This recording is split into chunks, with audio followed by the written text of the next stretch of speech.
దేవునికి స్తోత్రం. సహోదరి సహోదరులందరికీ కూడా వందనాలండి. ప్రకటన గ్రంథం 3వ అధ్యాయంలో ఒక సంగతి ఉంటుంది, చూద్దాం. ఆయన మన హృదయం అనే తలుపు దగ్గరికి వచ్చి తట్టుచున్నారంట. ఆ హృదయం తెరిస్తే, ఆ హృదయం అనే తలుపు తెరిస్తే లోపలికి వస్తాను, నాతో కలిసి మీరు భోంచేస్తారు అని చెప్తున్నారు ఆయన. నేను తట్టుచుండగా మీ హృదయాలు తెరవండి, మీ హృదయాలు తెరిస్తే నేను లోపలికి రాగలుగుతాను అని చెప్తున్నారు. ఎంత మర్యాదగా మనకి ఆయన ఇచ్చిన పిలుపు ఉందో చూడండి ఒకసారి. ఎక్కడ బలవంతం చేయట్లా, ఆయన సంగతి, ఆయన చేర్చుకోవాలన్న సంగతి చెప్పాలి అంటే, ఆయన మనకు చెప్పాలంటే మనం హృదయం తెరవాలి కదా. చెప్పు ప్రభువా, నీ వాక్యం నాకు అందించు ప్రభువా, నీ యొక్క స్వరం నేను వినలాగిన నా మనసు తెరువు ప్రభువా, నా జ్ఞానేంద్రియాలు పనిచేసేటట్టుగా చేయి ప్రభువా అని మనం ప్రార్థన చేసుకోవాలి. ఆయన మాట్లాడుతుండగా ఆ చల్లని మెల్లని స్వరం వినే భాగ్యం మనం కావాలని కోరుకోవాలి. అందుకే నేను చదువుతున్నాను చూడండి, ప్రకటన గ్రంథము 3వ అధ్యాయము 20 నుంచి. నేను తలుపు యొద్ద నుండి తట్టుచున్నాను, నిలుచుండి తట్టుచున్నాను. ఎవడైనను నా స్వరము విని తలుపు తీసిన ఎడల నేను అతని యొద్దకు వచ్చి అతనితో నేనును, నాతో కూడా అతనును భోజనము చేయుదుము. నేను జయించి నా తండ్రితో కూడా ఆయన సింహాసనం ముందు కూర్చుండి ఉన్న ప్రకారము జయించు వానిని నాతో కూడా నా సింహాసనం ముందు కూర్చుండనిచ్చేదను. సంగములతో ఆత్మ చెప్పుచున్న మాట చెవిగలవాడు వినుగాక. ఏమని చెప్తున్నారు? నేను వస్తాను, నాతో కలిసి నువ్వు భోంచేస్తావు. నువ్వు ద్వారం తెరిస్తే, నీ హృదయం అనే ద్వారం తెరిస్తే, నా మాటలు వింటే కనుక నీకు ఒక భాగ్యాన్ని ఇస్తున్నాను. ఏంటంట? నాతో కూడా అతడును భోజనం చేయదు. నేనును, నాతో కూడా అతడును భోజనం చేయదు. ఏంటి భోజనం సంగతి అంటే? చూడండి, మీకు అర్థం అవడానికి చెప్తున్నాను. మీకు తెలియదని కాదు, చాలామందికి తెలుసు, కానీ తెలియని వారి కోసం మాట్లాడుతున్నాను. ఎవరైనా మన ఇంటికి భోజనం సమయానికి వచ్చారనుకోండి, నేనే భోజనం చేస్తున్నాను అనుకోండి, భోజనం చేస్తుండగా బయట వ్యక్తులు వస్తే, మా పిల్లలో లేకపోతే మా భార్యో, కూర్చోండి సార్ వస్తారు బ్రదర్ గారు కూర్చోండి అని వాటర్ ఇచ్చి కూర్చోబెట్టి బయట నిల్చోబెడతారు.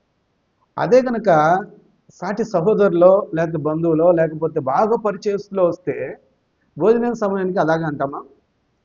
అలా అనం కదా. రండి రండి బ్రదర్, రండి భోంచేద్దాం, రండి మాతో పాటు భోంచేద్దరు కానీ రండి అని చెప్పి లోపలికి తీసుకెళ్తాం. ఏంటి ఈ అవినాభావం సంబంధం? ఆ భోజనం చేయడానికి కారణం ఏంటి? వారినైతే, తెలియని వారిని అయితే, పరిచయం లేని వారిని అయితే కూర్చొని సార్ అని గౌరవిస్తున్నాం, మంచినీళ్ళు ఇస్తున్నాం. ఎండలో వచ్చారు, చైరేసాం, కూర్చోబెట్టాం, బాగుంది. కానీ భోజనం దగ్గరికి మాత్రం పిలవడానికి కాదు.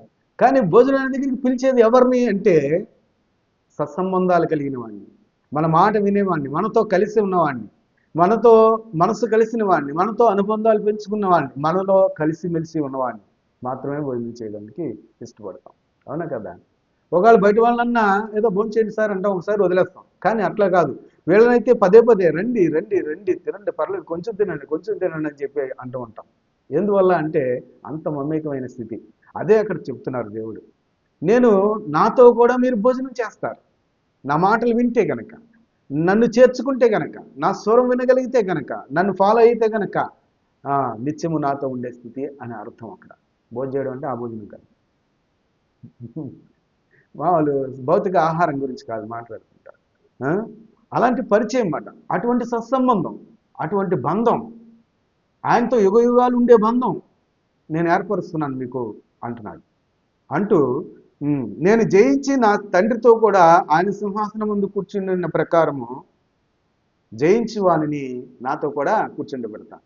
ఈ లోకంలో ఉన్న ఆచార వ్యవహారాలు, లోకంలో ఉన్న అనేకమైన వింత పోకడలు, అడుగు తీస్తే అడుగు ఆచారం, అడుగు తీస్తే అడుగు విపరీతమైన ధోరణి, దేవునికి వ్యతిరేకమైన ఆలోచనతో జరిగిస్తున్న సంగతులు ఏవైతే ఉన్నాయో వాటినన్నింటినీ జయించినప్పుడు, వాటన్నింటిని విడిచిపెట్టి ప్రవర్తించి బ్రతికినప్పుడు, బ్రతికి చూపించినప్పుడు నువ్వు జయించిన వాడు అవుతావు. అప్పుడు ఆ జయించిన సంగతిని బట్టి నాతో పాటు సింహాసనం ముందు కూర్చుండబెడతాను అని. ఉం? ఎంతవరకు జయించుకోగలిగాం? ఈ లోక సంబంధమైన విషయాల్లో ఎన్ని ఆచారాల నుంచి బయటపడటం మనం ప్రశ్నించుకోవాలి. ఎన్ని విషయాలమైన అజ్ఞాన సంబంధమైన విషయాల మీద ఎంత ఖర్చు పెడుతున్నాం? ఏవేవో ఆలోచనలు, మానవ ఆలోచనలు బట్టి చూస్తే ఎంత ఖర్చు పెడుతున్నారో, ఎంత వృధా ఖర్చు చేస్తున్నారో, ఎంతగా దాని మీద నమ్మకం పెట్టుకున్నారో. దేవుని మాట మీద విలువ లేదు, దేవుని యొక్క ఆలోచనకి విలువ ఇచ్చేది లేదు. అందువల్ల వాటిని అన్నిటినీ జయించాలి నువ్వు అంటున్నాడు. వాటిని అన్నింటినీ జయించాలి. మనకి నింద వస్తుంది, నిందను భరించాలి. నువ్వు నిందించినప్పుడల్లా, నా నామము నిమిత్తం నిందించినప్పుడల్లా పరలోకంలో నీ సంతోషము ఎక్కువ అవుతుంది అని చెప్తున్నాడు. పరలోకంలో నువ్వు సంతోషిస్తావు ఖచ్చితంగా. ఇక్కడ నిందించబడతావు, కానీ పరలోకంలో నీకు ఆ ధన్యత కలిగిస్తున్నాను దేవుడు. సింహాసనం ముందు కూర్చుంటూ చోటు ఇస్తున్నాను అన్నాడు. కాబట్టి అందుకోసము ఈ లోకాన్ని జయించే మనసును కూడా మనం తెచ్చుకోవాల్సిన అవసరం ఉంది. దేవుని ఆలోచన ఏంటి అనేది గుర్తెరిగితేనే తప్ప లోకాన్ని జయించలేము. దేవుని ఆలోచన ఏంటో గుర్తెరగాలి ఖచ్చితంగా. అందుకే నేను వస్తాను, తలుపు తట్టుచున్నాను, వినండి నా మాట, తలుపు తీయండి అంటున్నారు ఆయన. తీస్తేనే వస్తాను అంటున్నాడు. వినకపోతే రారు. మనం చెప్పొచ్చు, ఆయన అంత అమర్యాదగా వ్యవహరించే స్థితి కాదు. అందుకు అన్నాడు, ఎవరైతే మీ మాటలు విని చేర్చుకుంటారో అక్కడ ఉండండి, బస చేయండి, వారి చింది తినండి, తీసుకోండి. ఎవరైతే మీ మాటలు వినలేదో మీ పాదధూళి కూడా దిగి వచ్చేయండి అన్నాడు. అర్థమైందండి?